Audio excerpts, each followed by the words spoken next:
ese diálogo inacabable donde compartimos la poética y contenido de los relatos y su obstinación por publicarlos en Francia.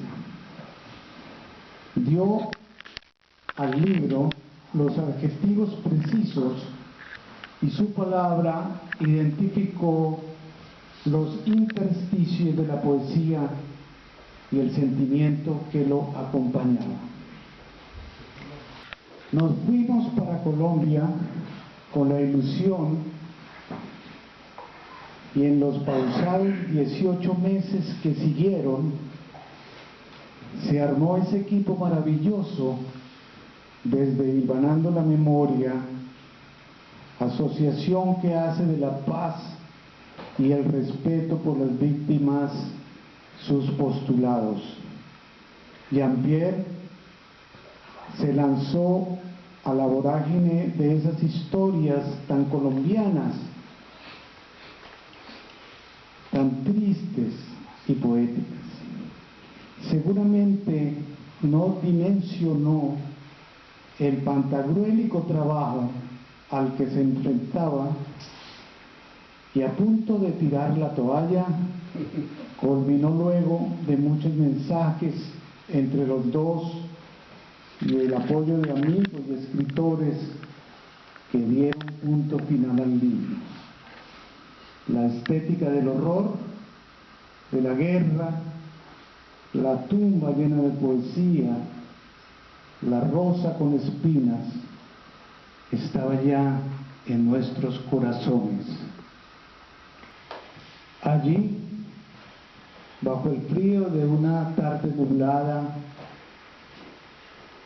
en Ediciones Avena Loca, los textos atrapados en las hojas requieren las manos amorosas del lector para ser separadas y auscultadas.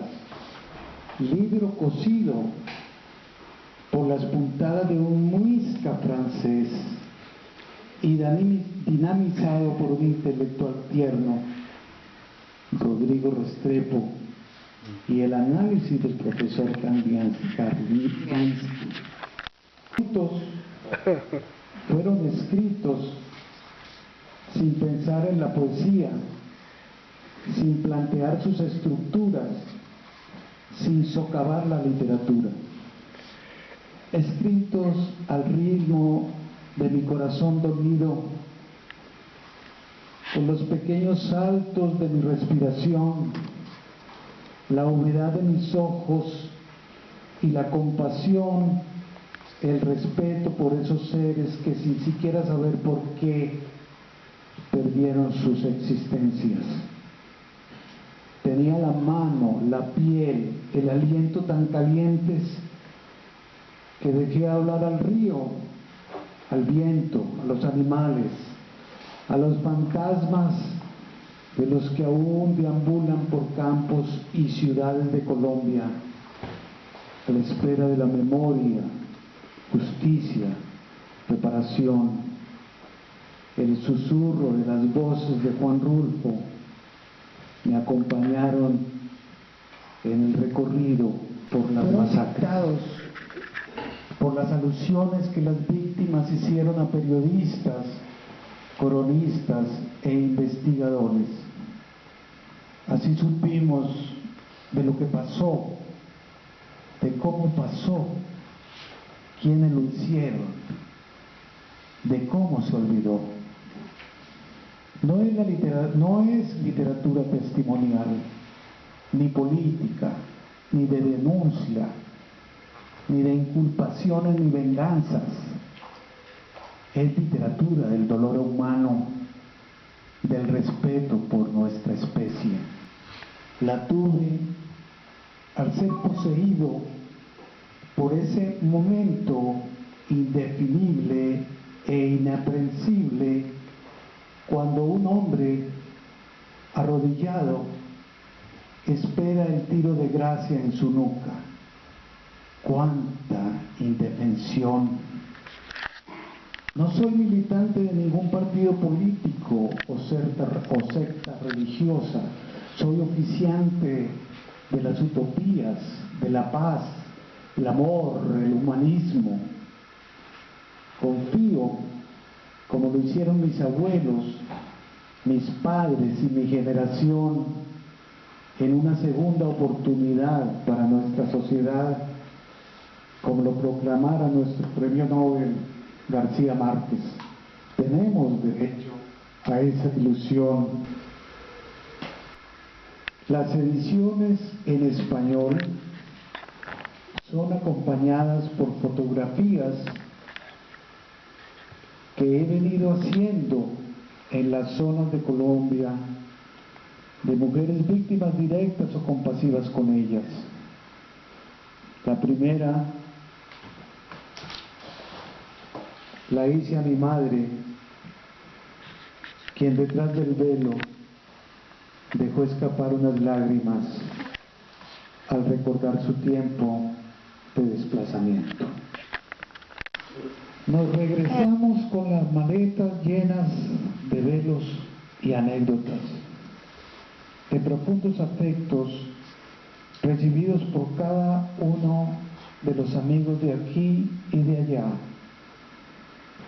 con la cadencia de estos textos que al oírlos presiento que las voces de todos quedan en el ambiente de unos lectores que cargan la tradición de los derechos humanos. En la tumba de Van Gogh entendí de nuevo sus palabras. El molino se detuvo, pero el viento sigue ahí. Muchas gracias. Sin rostros ni rastros, a las amorosas mujeres colombianas. Como a mis hermanos los han desaparecido, esta noche espero a las orillas del río a que baje un cadáver para hacerlo mi difunto. A todas en el puerto nos han quitado a alguien, nos han desaparecido a alguien, nos han asesinado a alguien, somos huérfanos, viudas. Por eso, a diario esperamos los muertos que vienen en las aguas turbias, entre las empalizadas, para hacerlos nuestros hermanos, padres, esposos o hijos. Cuando bajan sin cabeza, también los adoptamos y les damos ojos azules o esmeralda, cafés o negros, boca grande y cabellos carmelitas. Cuando vienen sin brazos ni piernas, les damos fuertes y ágiles para que nos ayuden a cultivar y a pescar. Todos tenemos a nuestro CNN en el cementerio. Les ofrecemos oraciones y flores silvestres para que nos ayuden a seguir vivos, porque los uniformados llegan a romper puertas, a llevarse nuestros jóvenes y a arrojarlos despedazados más abajo para que los de los otros puertos los tomen como sus difuntos, en reemplazo de sus familiares.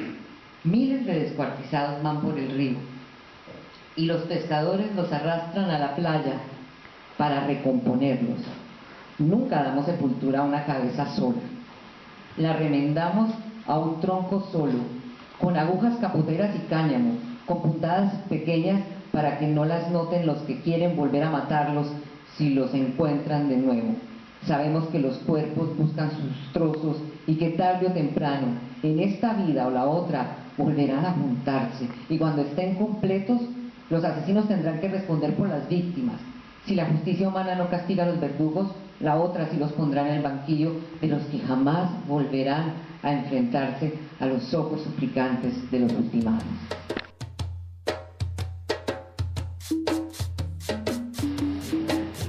Sans nom, sans visage, sans vestige, aux amoureuses femmes colombiennes. Comme on a fait disparaître mes frères, cette nuit j'attends sur le bord du fleuve que descende un cadavre pour en faire mon défunt. Toutes sur le port, on nous a enlevé quelqu'un, on nous a fait disparaître quelqu'un, on nous a assassiné quelqu'un. Nous sommes orphelines, veuves. Pour cette raison, jour après jour, nous attendons les morts qui viennent dans les eaux troubles, entre les crayonnages, pour faire d'eux nos frères, nos pères, nos maris ou nos fils. Lorsqu'ils descendent sans tête, aussi, nous les adoptons. Et leur donnons des yeux bleus ou émeraudes, café ou noir, une grande bouche, des cheveux cannelle. Lorsqu'ils arrivent sans bras ni jambes, nous leur en donnons de forts et d'agiles afin qu'ils nous aident à cultiver et à pêcher. Nous avons tous nos haines au cimetière. Nous leur offrons des prières et des fleurs sauvages afin qu'ils nous aident à rester vivants. Parce que les hommes en uniforme en arrivent à enfoncer les portes, à emmener nos jeunes, à les jeter démembrés en aval pour que les autres corps en fassent leurs défunts en remplacement de leurs proches. Des milliers de dépecés circulent sur le fleuve. Les pêcheurs les tirent jusqu'à la plage pour les récomposer. Nous n'inhumons jamais une tête seule. Nous la recousons sur un tronc seul, avec de grosses aiguilles et du chanvre, à petits points, afin que ne les remarquent pas ceux qui veulent les tuer à nouveau s'ils les rencontrent. Nous savons que les corps cherchent leurs morceaux, que tôt ou tard, dans cette vie ou dans l'autre, ils se réuniront, et que le jour où ils seront complets, les assassins devront répondre de leurs victimes. Si la justice humaine ne châtie pas les bourreaux, l'autre, oui. Et elle les enverra s'asseoir au banc de ceux qui n'affronteront plus jamais les yeux suppliants des supprimés.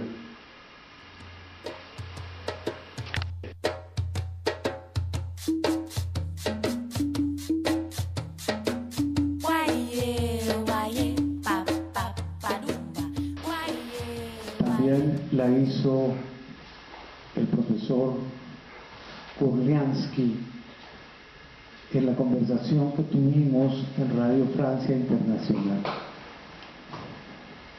Y yo le dije, un poco con el texto que acabo de leer, que sí, tenemos una tradición de guerra y muerte, pero esa tradición está dada por las élites del poder que nos han incitado a matarnos entre el mismo pueblo. Por eso mi libro trata de hablar desde los derrotados, desde los anónimos, desde las víctimas y no desde el poder. Creo que somos una sociedad que no somos malos ni asesinos por naturaleza, ni somos una sociedad destinada a la hecatombe. Somos una sociedad que nos han maltratado y que debemos buscar que no siga siendo maltratada, y que reconstruyendo nuestra memoria, las nuevas generaciones tendrán que entender que este tipo de violencia ya debe acabar. Basta ya, no más. Merecemos todo, el amor, el humanismo, la relativa felicidad, si es que eso existe.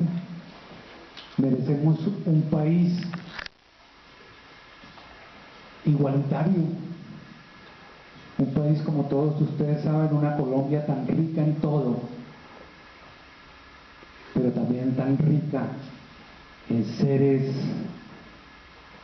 terribles que nos han hecho matarnos unos con otros. Y ya sabemos quiénes son, ya están identificados, ya la historia lo está diciendo, porque la historia ya la están escribiendo no los dueños del poder, sino los dueños de la palabra y la poesía, los dueños del teatro, los dueños de la pintura, los cuenteros. Eso se está desarrollando en Colombia, y así construiremos y hilvanaremos la memoria.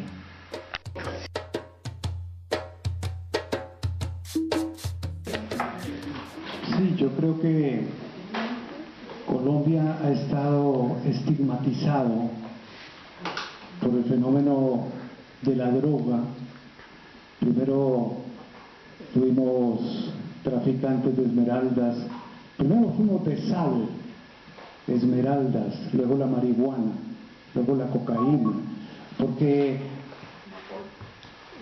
hay un ambiente en Colombia de una cultura quizá del dinero fácil, del dinero rápido, pero todo eso orquestado dirigido por una serie de empresarios, entre comillas, que promueven este tipo de negocio. Y la guerra nuestra, nuestro conflicto armado, está muy ligado a ese proceso del comercio de la droga, porque todos los participantes en la guerra se lucran y hacen parte de ese negocio. Ustedes saben que una guerra cuesta mucho dinero y financiar una guerra es muy costoso. Entonces, en el momento en que la guerra termine, si es que termina, tenemos la ilusión que termine, el negocio de la droga tomará seguramente otro rumbo. Pero quienes van a Colombia se dan cuenta que no solo somos esa mala imagen internacional que nos dan los noticieros, que nos han dado las grandes multinacionales, sino somos otra cosa. Somos gente buena, trabajadores, campesinos, somos gente acogedora, somos gente que nos gusta la rumba, que nos gusta estar alegres, pero a la vez hay gente muy deprimida, gente muy pobre, hay mucha desigualdad. Entonces, eso sumado forma parte de toda esta mala imagen que nos dan en otros países.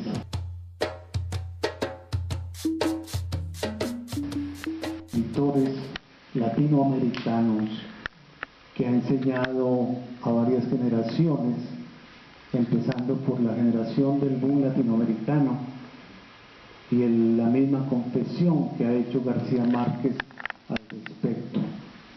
Creo que Rulfo logra contar sus historias de violencia en Llano en Llamas y en Pedro Páramo, contándolo desde la poesía del viento, desde los fantasmas y los muertos, desde el campesino oprimido, en cuentos como Diles que no me maten, no oyes ladrar los perros. La voz de Rulfo, que no era la voz del autor porque él hablaba muy poco, era la voz de esos fantasmas en su obra, y sobre todo algo que nos enseñó y a mí me enseñó, y es que la literatura, para tener un contenido social y político finalmente, debe contarse desde la elementalidad, desde el dolor, desde las personas comunes y corrientes, los campesinos. Ese mundo de Rulfo es el que unió estos cuentos con esas historias de él, porque es el mismo dolor, la misma persecución, la misma soledad, el mismo desequilibrio social el que Rulfo nos enseñó. Yo hago un homenaje a Rulfo esta noche aquí con todos ustedes que sé que lo han leído y lo han querido. Muchas gracias.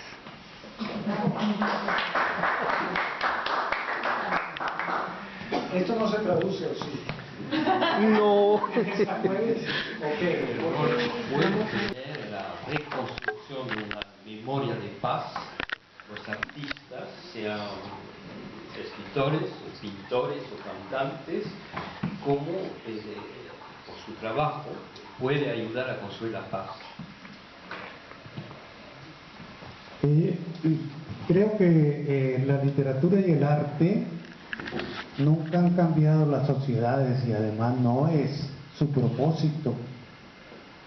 La literatura y el arte en general cambian a ciertas personas y al cambiar a una persona, esa persona puede contribuir a cambiar la sociedad.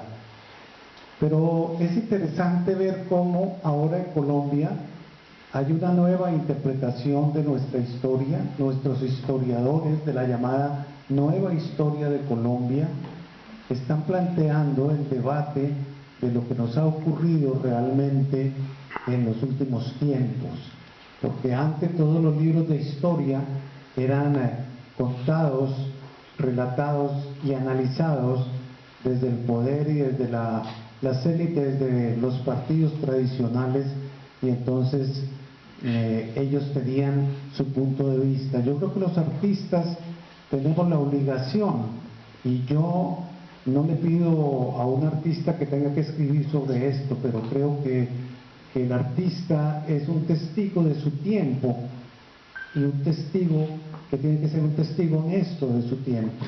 Es decir, la literatura para mí es la Torre de Marfil, la literatura de la evasión, la literatura es otro tipo de literatura que yo respeto, pero a mí me tocó escribir en un país en conflicto, un país de guerra, un país de desplazamiento, que me ha tocado como hijo de la violencia vivir esto.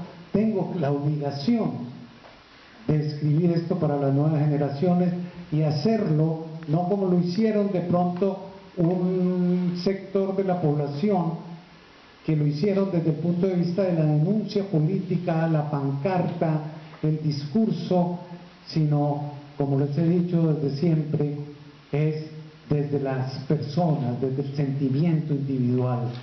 Y entonces, en ese sentido, pienso que los artistas colaboran a ese sentimiento de la memoria, pero es la sociedad la que tiene que cambiar el sistema y cambiar el modo de vida y cambiar todo lo que ya sabemos que se hace por otros caminos. Bon, la vérité c'est que j'ai, justement dans mon association à Strasbourg, là, la Maison de l'Amérique latine, bon, on a des latins, pas seulement de Colombie, hein, on en a d'un peu partout. Et nous avons écouté l'interview qu'a faite Angélica de Jorge Yesel quand le livre est sorti à Paris. Et ça m'a pris aux tripes.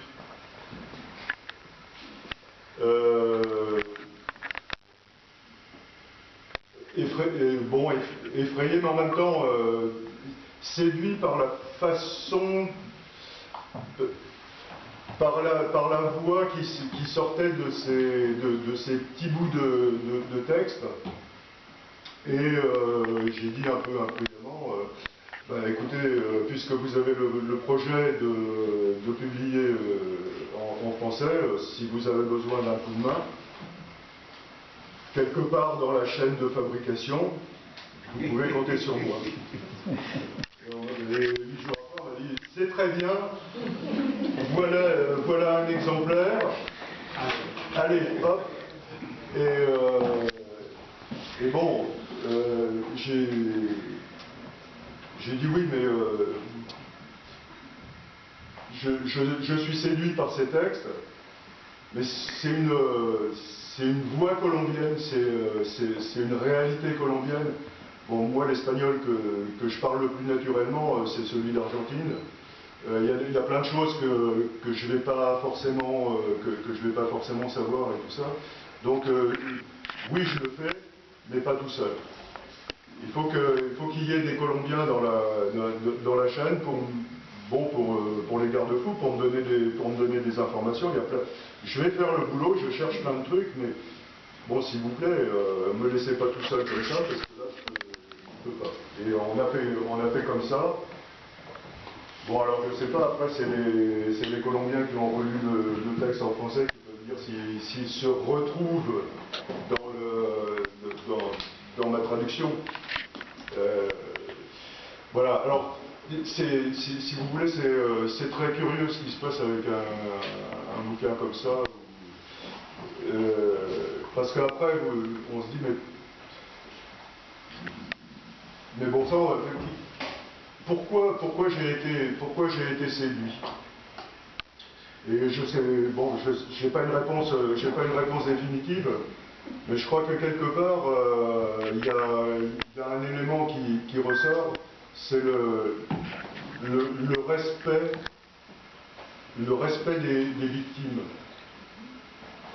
Et bon, comme partout dans le monde, enfin on voit ça tous les jours à la télé,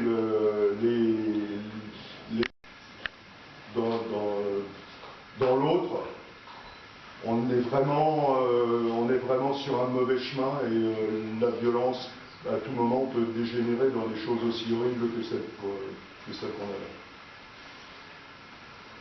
Deuxième chose, alors, Bon, depuis, j'ai discuté de tout ça, parce que ça, bon, pendant qu'on traduit, on est un peu à l'abri. On se réfugie derrière la tâche technique. Bien, oui, effectivement, une imprudence, parce que, bon, pour deux raisons.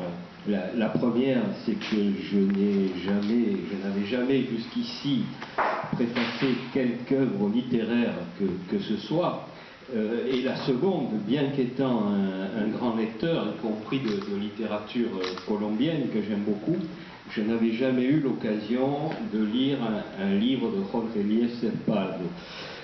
Donc la curiosité l'a emporté, la curiosité du lecteur. Donc j'ai reçu ce livre par les voies modernes d'aujourd'hui, les voies virtuelles d'Internet, qui ont aussi du bon, on en parlait tout à l'heure, et donc j'étais assez impressionné par la qualité du livre, et impressionné aussi par une autre lecture que je faisais au même moment, d'un historien israélien, Shlomo Sand, qui est un historien atypique, qui est extrêmement critique avec ses collègues sur beaucoup de choses, mais également critique sur la façon d'écrire dans les sciences sociales, parce qu'on oublie souvent l'individu, la profondeur des choses. Effectivement, il y a des statistiques, alors c'est très facile finalement, derrière un bureau, derrière un écran, les réalités disparaissent.